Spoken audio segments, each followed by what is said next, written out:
Shaira's POV. Hindi ko alam kung paano ko sasabihin kay Errol na hindi ako buntis.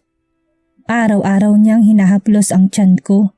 Sa tuwing nakikita ko siyang masaya kapag nakatingin sa tiyan ko, nawawalan na ako ng bibig. Sabihin sa kanya na wala talagang laman ng tiyan ko. Papunta ako ng office ni Sandra. May pinapamigay sa kanya si Wilbert, kaya ako na lang ang nagdala para makausap ko naman sandali si Sandra. Kumatok muna ako pero walang sumasagot, kaya binuksan ko na lang. Nilibot kong paningin ko, naabutan kong naglilinis ng bintana ang janitor. Tumigil siya nang makita ako.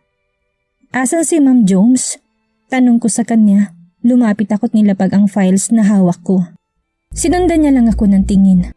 Lumabas siya, sagot niya sa akin. Nagbanlaw siya ng towel at pinangpunas ulit sa bintana. Napansin kong malinis naman talaga ang bintana at walang dumi. Magsasalita sana ako nang bumukas ang pintuan kaya naagaw yun ng pansin ko. Shaira! Tawag ni Sandra nang makita ako. Nang makalapit siyang palipat-lipat ang tingin niya sa amin ng janitor. Gusto kong malaman ang pangalan niya para hindi ko na siya matawag na janitor. Pirmahan mo na lang ang files na nilapag ko. Tinuro ko sa kanya ang files na nilapag ko sa table. Tumango si Sandra. Hinawakan niyang kamay ko at inayang lumayo sa lalaki. Wala namang pakialam sa amin yun na hindi nga ako tinatapunan ng tingin.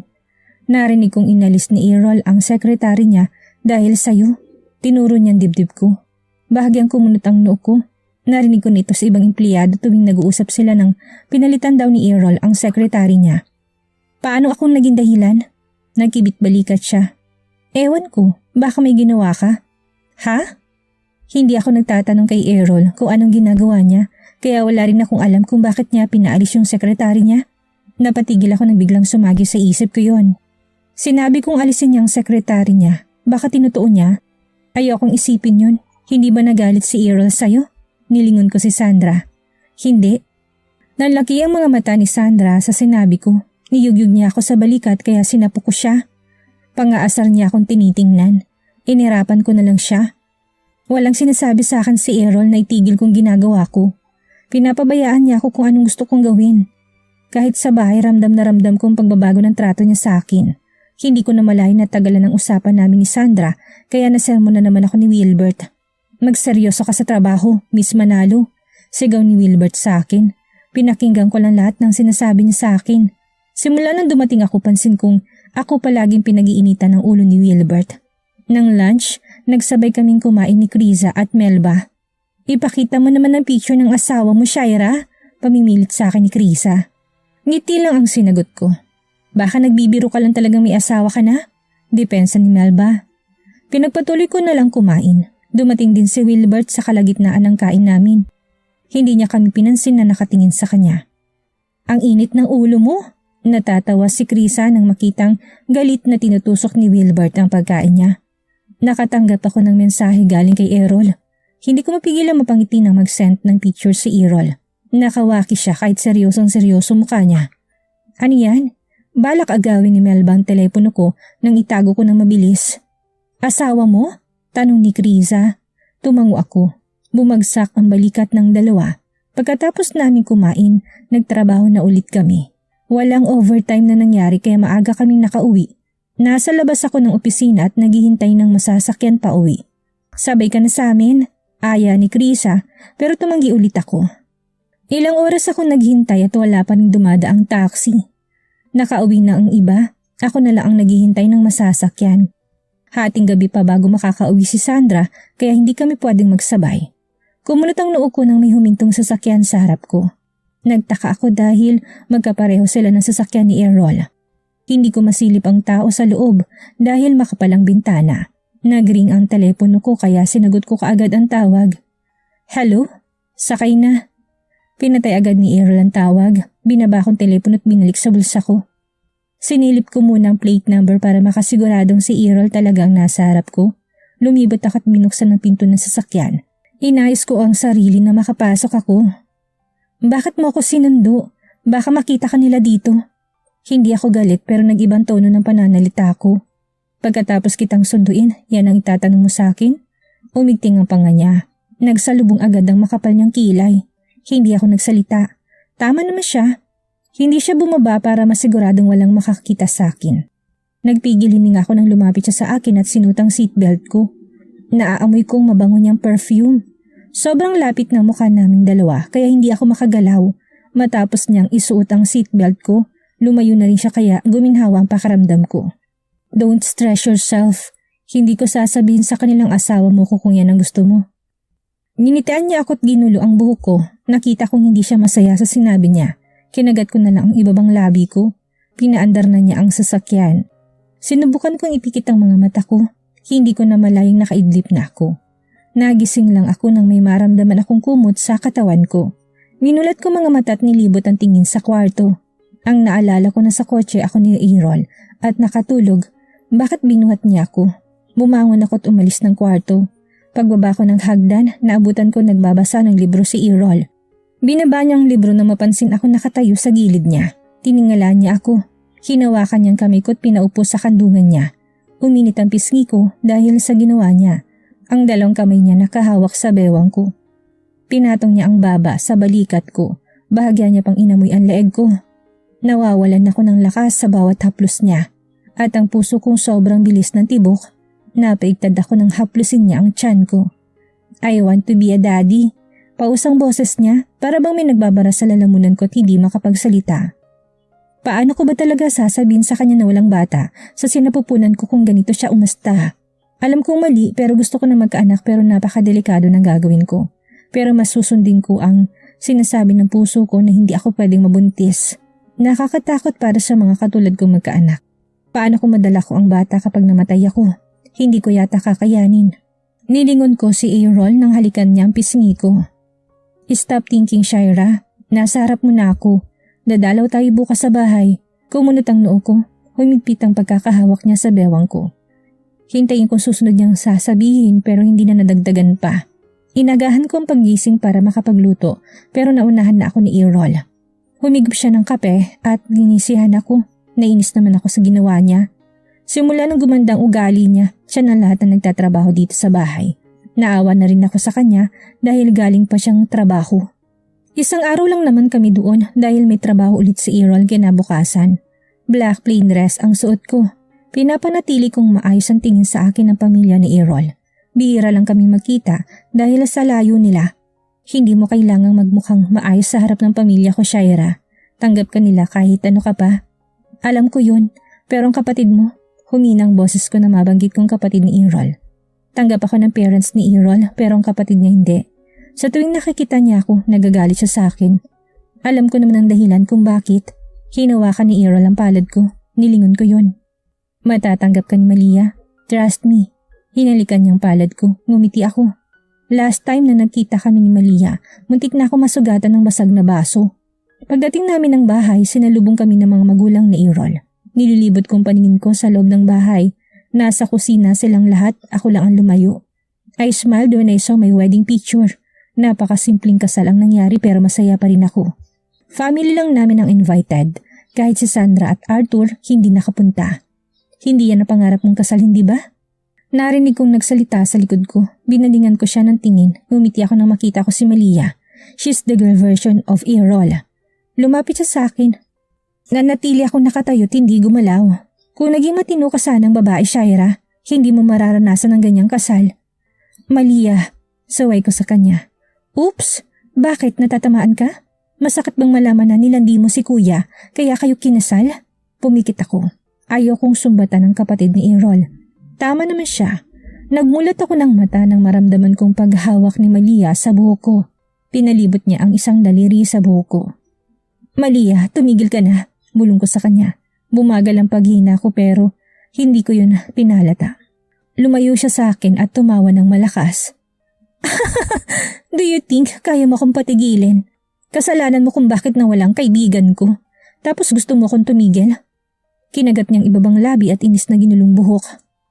Malia, lumapit ako. Akmang hahawakan kong kamay niya nang itulak niya ako kaya napaatras ako. Stop calling me Malia. Wala kang karapatang tawagin ako sa pangalan ko. Isa kang mamamatay tao. Sigaw niya sa akin. Pinipigilan kong emosyong gustong lumabas sa katawan ko. Naintindihan ko kung bakit siya galit sa akin. Kaibigan niya si Carlota. At hanggang ngayon, nahihirapan pa rin siyang kalimutan ng kaibigan niya. Hindi ko pinatay pinutol niya ako. Hindi mo nga pinatay. Pinagtutulak niya ako, hinayaan ko siyang gawin sa akin yun. Pero nang dahil sa'yo, namatay si Carlota dahil malandi ka. Tumulong luha niya pero agad niya ring pinunasan. Hahayaan ko siyang sumbatan ako at pagsabihan ng kung ano-ano. Aasa akong balang araw, magbabagong tingin niya sa katulad ko. Pinigilan kong kamay niyang tumutulak sa akin. Nalaki ang mga mata niya sa ginawa ko. Tama na, sabi ko. Inalis niyang kamay niyang hawak ko. Pinapakita mo na ngayon ang masama mong ugali, Shaira. Malia, narinig kong boses ni Errol sa likod ni Malia. Naglakad papalapit sa amin si Errol kasama ang parents niya. Hinawakan ni Errol ang balikat ko at sinusuri kong may sugat ba ako. Are you okay? Wala bang masakit sa'yo? Nag-aalala niya akong tiningnan. Umiling ako. Okay lang ako. Hindi ko sasaktan ng asawa mo, kuya, dahil hindi naman tatablo ng mga malalande. Malia, shut up! Binalingan ni Errol si Mira at sinigawan. Pinagtiklop ni Errol ang palad namin at dinala ako sa likod niya. Malia, tumigil ka na. Huwag mong pagsasalitaan ng masama ang ate mo. Tita said with low voice. Masamang tingin ang pinukaw sa akin ni Malia. Hindi pa tayo tapos. Huling sinabi niya bago kami tinalikuran. Sorry sa pinagsasabi ni Malia sa'yo, Shaira. Pagsasabihan ko siya. Lumapit si tita sa akin at hinaplos ang buhok ko. Okay lang ako, tita. Nandito ako para makita kayo. Ngumiti ako para ipahiwatig na wala lang yun sa akin. Ilang oras na ang lumipas, hindi pa rin nagpapakita ulit si Malia. Nasa kusina kami at tinutulungan kong magluto si tita habang si Tito at Errol nanunod lang sa ginagawa namin. Napakaswerte ng anak namin sa'yo, Shaira. Puri ni Tito. Nahihiya ko siyang nilingon. Of course, she's my wife. Kumalabog ang dibdib ko, kinindatan ako ni Errol. Uminit ang pisngi ko sa ginawa niya kaya tinalikuran ko sila at tinuloy ang pagsasandok ko. Ramdam kong titig ni Errol. Hindi ko tuloy maayos ng mabuting niluluto ko. Tumabi sa akin si tita at tinagaw ang sandok na hawak ko. Dinidistra ka lang ng asawa mo, honey. Bulong ni tita sa akin. Kumuha ko ng malaking plato at nilapag ang kaning naluto na. Nilapag ko yun sa harap ni Errol. Kailan niyo balak magkaanak? Napatigil ako sa tanong ni Tito. Nagkatitigan kami ni Errol. Napalunok ako at hindi alam ang sasabihin ko. Nakakahiya rin ang tanong ni Tito. If you're still not ready, honey, naintindihan ka namin. Gusto lang talaga namin magkaapo. Nilapag ni tita ang kalderetang niluto niya. Nagahalo ang nararamdaman ko. Hiya, lungkot at dismaya para sa sarili ko. My wife is pregnant. Umangat ang tingin ko na magsalita si Errol. Natahimik ang lahat. Na kay Errol ang tingin namin. Pumikit ako. Hindi ako buntis pero paano kung sabihin niyang ibang lalaki nakabuntis sa akin? Malaking disappointed yun para sa kanila. Nagmulat ako ng mata nang maramdaman kong isang kamay sa bewang ko. She's pregnant at akong ama. Errol said with a proud voice. Bumagsak ang sandok na hawak ni tita. Hindi makapaniwalang tumingin sa akin. Tumayo si Tito at lumapit sa amin. Binitawan ni Errol ang bewang ko at sinalubong ang papa niya. I'm proud of you, son. Nagyakapan ng dalawang mag-ama. Thanks, Dad. Imbis na maging masaya, awa ang naramdaman ko. Lahat sila inaakalang buntis ako. Magkakaapo na kami. Niyakap ako ni tita. Wala akong magawa kung hindi ang gumanti. Hindi ko mapigilan ang luhang pumatak sa pisngi ko. Agad kong pinunasan para hindi nila mapansin. Si Errol na inakalang buntis ako at inaakong bata. Ang parents niyang masaya dahil sa nalaman. Mas lalo kong hinihiling na magbunga ang nangyari sa amin ni Errol. Kahit hindi na akong mabuhay, kahit ang bata na lang matatanggap ko. Kasalanan kong lahat dahil hindi ko masabing hindi ako buntis. Noong una pa lang, sinabi ko na hindi aabot sa ganitong punto. And now, they celebrating my pregnancy. Nagpagawa si tita ng maliit na party. Kami-kami lang naman ang tao. Hindi ko magawang magsaya. Errol, tawag ko kay Errol sa tabi ko. Nilingon niya ako. Ang saya ng pamilya ko dahil sa nalaman. Tumingin siya sa parents niyang masayang gumagawa ng balloons. Sinundan ko ang tingin ng mga mata niya. Sinanyasan kaming lumapit ni tita. Nakahawak ang isang kamay ni Errol sa bewang ko. Inalalayan niya ako maglakad. Ako na lang gagawa nito, tita. Nagpresenta ako na lang gagawa ng balloon at pumayag naman siya. Be careful, honey. Tumango ako bago ngumiti. Umalis si tita at pinuntahan ng cupcake na ginawa niya. Are you tired? Inagaw sa akin ni Errol ang balon na ginagawa ko. Sinamaan ko siya ng tingin. I'm not, sagot ko. Aagawin ko sana ang balon nang ilayo niya sa akin. Hindi na ako balak mag-agawan ng mas lalong ilayo ni Errol sa akin ang mga balloons. Dinikit ko na lang sa wall ang ibang design. Color blue and pink ang mga design na kinuha ni tita. Matapos kong idikit lahat, sinunod naman ni Errol ang natapos niyang balon. Kumuha ako ng panyo at lumapit kay Errol. Nagulat siya na punasan kong leg niyang. Napupunan ng pawis kaya nahawakan niyang kamay ko. You scared me.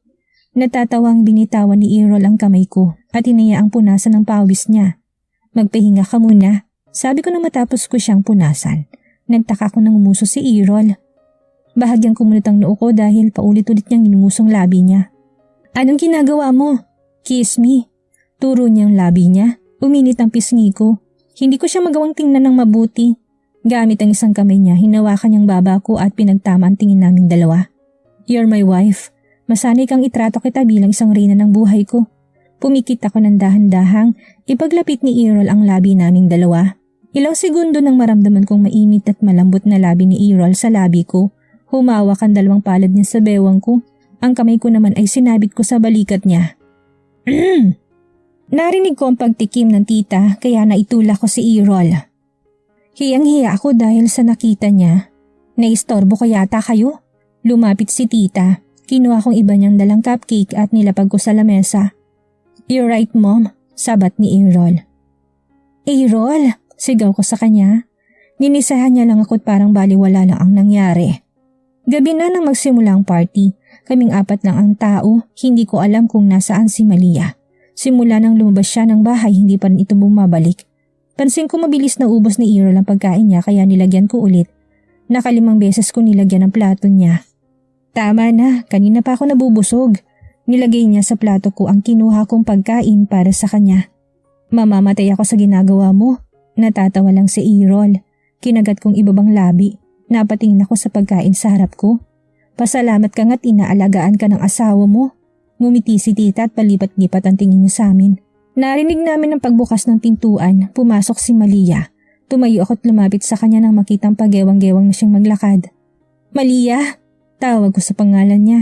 Huminto siya sa tapat ko, antok niya akong tiningnan bago binalingan ang magulang niya sa likod ko. You're having fun? Kahit sa lasing na siya nagawa niya pa rin pumalakpak. Lumapit si Errol sa kanya tinawakan ng braso ni Malia pero nagmatigas lang ito. You're drunk, Malia. Pumasok na ng kwarto mo't maglinis ng katawan. Hindi niya pinansin ang sinabi ni Errol. Lumapit siya sa akin kahit pinipigilan siya ni Errol. Ang asawa mo, ang maglilinis. Tinuro niya ako. Maglinis ka, Malia. And respect your older sister. Lumapit si Tito sa amin at nilayo si Malia. Nagmatigas pa ito pero wala nang nagawa nang kaladkarin siya ni Tito papasok sa loob ng kwarto niya. I'm sorry, Shaira. She's still my sister. Nawalan na ako ng gana kaya nagpaalam na akong pumasok ng kwarto. Patapos na rin naman ang party at nag-enjoy na rin ako. Naligo lang ako sandalit nag-blower ng buhok. Napatingin ako sa sarili sa salamin. Natulala ako't naisip ang mga sinabi ni Malia sa akin. She's still right. Hindi ko pinatay si Carlota pero akong dahilan kung bakit namatay si Carlota. Sinisisi ko pa kay Errol ang kasalanan ko. Kung hindi ko sana pinatulan ng gabing yun si Errol, hindi mangyayari lahat ng ito.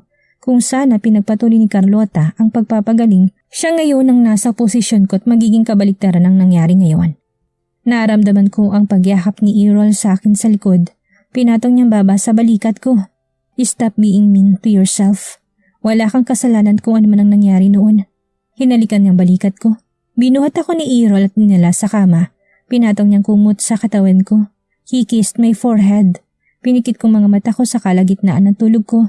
May narinig pa ako pero hindi ko na nagawang magmulat ng mata nang tuluyan na akong kainin ng antok. I love you, my wife. Maaga kaming umalis ng bahay ni Errol para hindi abutan ng traffic. Ni hindi ko na nga nagawang makapagpaalam nang maayos sa pagmamadali ni Errol na bumalik na Manila. Inis na ginulo ni Errol ang buhok nang maabutan kami ng traffic. Binalingan niya ako ng tingin pagkatapos bumaba ang tingin niya sa suot ko. Nagsalubong naman agad ang kilay niya. Napakaikli naman ang suot mo. Hinubad niyang jacket niya at pinatong sa legs ko. Inis kong inalis ang jacket niya at minalik sa kanya. Sinamaan niya ako ng tingin. Hindi na ako bata para pagbawalan sa susuotin ko. Gusto kong suot ko ngayon. Nag-cross arms ako. I'm wearing black skirt and white top. Alam ko masyadong maiksi pero ito talagang gusto kong suotin ngayon. Hindi naman ako lalabas at siya lang ang makakakita ng suot ko. Fine, suotin mo kung anong gusto mo kapag may nang bastos sa'yo. Maluwag pang impyerno. Sinuot niyang jacket niya. Kumuyom ang kamao niya at pinandar ulit ang makita ang sasakyan. Hindi ko siya pinansin, tinuon ko lang ang tingin sa kalsada. Paminsan-minsan, sinisilip ko siya kung magbabago pa ba ang galit niyang mukha. Stop looking at me. Hindi ako makapag-drive ng maayos kung palagi ka nakatingin. Tumingin sa akin pero mabilis lang. Nag-focus siya sa pagdadrive. Hindi pa rin ako nagsasalita. Nang dahil sa sinabi niya, hindi ko na siya nilingon pa ulit. Gawin niya kung anong gusto niyang gawin. Hininto ni Errol ang sasakyan sa tapat ng Jollibee. Bibili lang ako ng pagkain natin. Huwag kang aalis dyan. Tinaasan niya muna ako ng kilay bago lumabas ng sasakyan. Bumuntong hininga ako. Sinundan ko siya ng tingin hanggang sa makapasok na siya sa loob ng Jollibee. Inalis kong tingin kay Errol. Kumunot ang noon na ako'y makita akong pamilyar na tao. Iinom na sana siya ng milkshake nang mapansin niyang may nakatingin sa kanya. Lumapit siya sa taong grasa at binigay ang iniinom niya. Napakabait niya talaga. I smiled. Hindi ako nabigo sa pagkakakilala sa kanya. Hindi ko na malay naglakad na ako palabas ng sasakyan. Sinundan ko si Charlotte. Nakita ko siyang nakatayo sa tapat ng isang statue. Lumapit ako tumabi sa kanang bahagi niya. Lumingon siya sa gawi ko nang mapansin ako. Ate Shaira? Gulat na tawag niya sa pangalan ko, ngumiti ako. Namiss kita ate! Bigla ako niyakap ni Charlotte. Ginantihan ko siya ng yakap at tinaplos ang buhok niya. Kamusta ka? Tanong ko. Nagbitaw siya ng yakap at tuwang-tuwang nakatingin sa akin. Okay lang ako ate. Kamusta kayo ng best friend mo? Naikwento ko kay Charlotte ang ibang nangyari sa amin ni Errol. Ang ibang dahilan ng mga away namin. Sa sobrang saya ko na makausap si Charlotte, nalimutan kong kasama ko nga pala si Errol. Kinapa akong telepono ko sa damit ko pero wala akong makapa. Kinakabahan ako dahil hindi ako nakapagpaalam kay Errol at baka hinahanap na ako ng lalaking yun. Wala na si Charlotte sa harap ko dahil umalis na siya. May naramdaman ako nakatingin sa akin.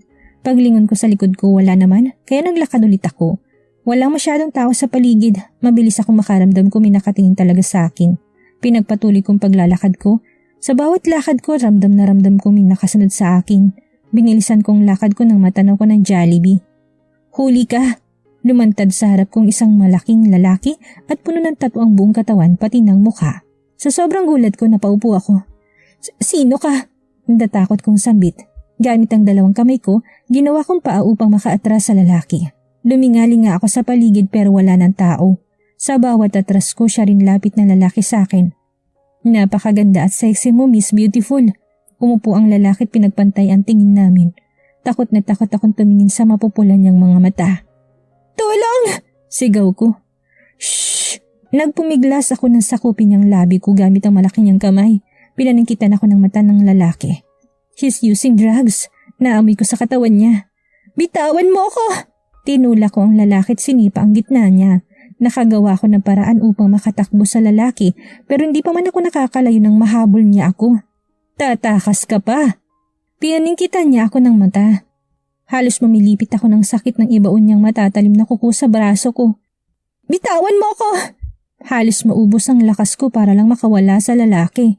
Humawak ang dalawang kamay niya sa bewang ko. Halos mandiri ako sa katawan ko nang amuyin niya ang leeg ko. Tumulo ang luha ko. Binuhat ako ng lalaki at dinala sa walang tao. Inubos ko na ang lakas ko para makawala pero hindi yung sapat sa laki ng lalaki. Bitawan mo ako please! Pagmamakaawa ko sa lalaki. Hindi niya ako pinakinggan. Binagsak niya ako sa damuhan. Tumamang likod ko sa maliliit na bato pero hindi ko magawang masaktan dahil sa takot ko. Pulang-pulang mga mata ng lalaki. Anong kailangan mo sa akin? Sigaw ko sa lalaki nang patuloy bumubuhos ang luha ko. Kahit nanghihina ng katawan ko, pinilit ko pa rin tumayo. Patikim, kahit isa lang miss. Gigil na gigil niyang hinahaplos ang braso ko. Bitawan mo ako! Nawalan ako ng boses nang takpan niya gamit ang panyong labi ko. Pakiramdam ko nawalan ako ng lakas.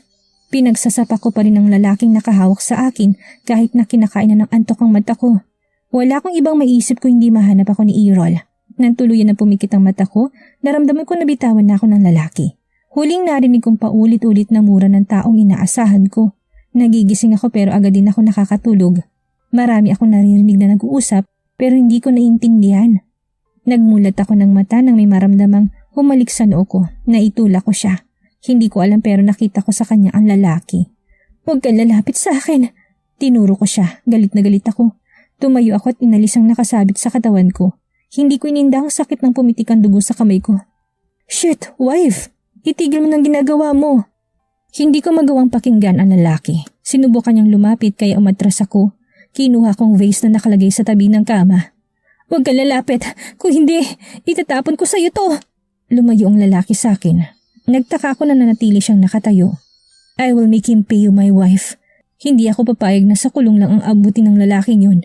Kumuyom ang kamao niya para bang may pumitik sa akin at nakita ko si Errol sa harap ko.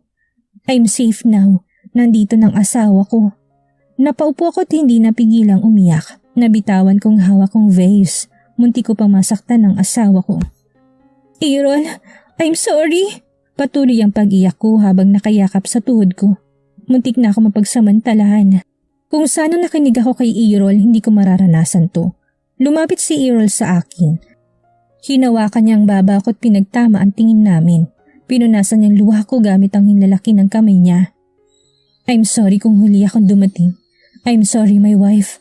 Niyakap niya ako at tinalikan ng tuktok ng ulo ko. Hindi ko mapigilang mapangiti habang seryosong ginagamot ni Errol ang likod ko. Walang kinagkwento sa akin si Errol tungkol sa lalaking bumastos sa akin kanina. Napaigtad ako nang sumakit ang likod ko. Shit! Alalang-alala niya akong nilingon sa salamin. Kung nakinig sana ako sa iyo, Errol, walang mangyayari sa akin. Bumaba ang tingin ko sa kuko kong pinaglalaroan. Dapat hindi ako umalis ng sasakyan. Bumuntong hininga si Errol, binitawan ng hawak niyang gamot, inayos ng strap ng bra ko at pinalingon sa harap niya. Hinawakan niyang kamikot gamit ang kanang kamay niya. Sakop na sakop ang kanang palad ko. Kung sana talaga nakinig ka sa akin, hindi mangyayari to. Pero matigas ang ulo ng asawa ko kaya wala akong magagawa kung hindi alagaan at bantayan ng mabuting asawa ko. He kissed my forehead. Ang lakas ng tibok ng puso ko every time he say my wife. Pinagtiklop niya ang palad namin, binuhat niya ako at pinaupo sa kandungan niya. I will never let anyone touch you again. Uminit ang boses ni Errol. Kapag merong masamang mangyari ulit sa'yo sa batang dinadala mo, hindi ako magdadalawang isip na patayin sila. You're not just a girl. You are my wife, my home, my rest, my heart and safety place. I love you, Shaira Hernandez Manalo. Malakas ang kabog ng dibdib ko. Lahat ng bawat salitang tumatatak sa puso't isip ko. Tumulong luha ko. Ganito pala pakiramdam na mahalin ng isang Errol Manalo. Ang sarap sa pakiramdam. I love you too, Errol. Nanlaki ang mata niya sa sinabi ko. Tumayo siya habang buhat ako. Nakasabit ang dalawang paa ko sa bewang niya. At ang dalawa kong namang kamay ay nakakapit sa leg niya. Niyakap niya ako at pinaghahalikan ng labi ko. I love you, baby. I love you. Paulit-ulit niyang sinasabi. Hindi niya ako binitawan. One thing is, I realize kahit minsan hindi kami nagkakaintindihan. Ramdam ko pa rin ang pag-alala niya tuwing nasasaktan ako. Hanggang kailan kaya may tatago ni Shaira na mali ang pinapaniwalaan ni Errol tungkol sa hindi umano ay pagbubuntis niya? Magbago kaya ang pakikitungo ni Errol kapag nalaman niyang mali ang kanyang hinala? Yan ang ating aalamin sa susunod nating kabanata.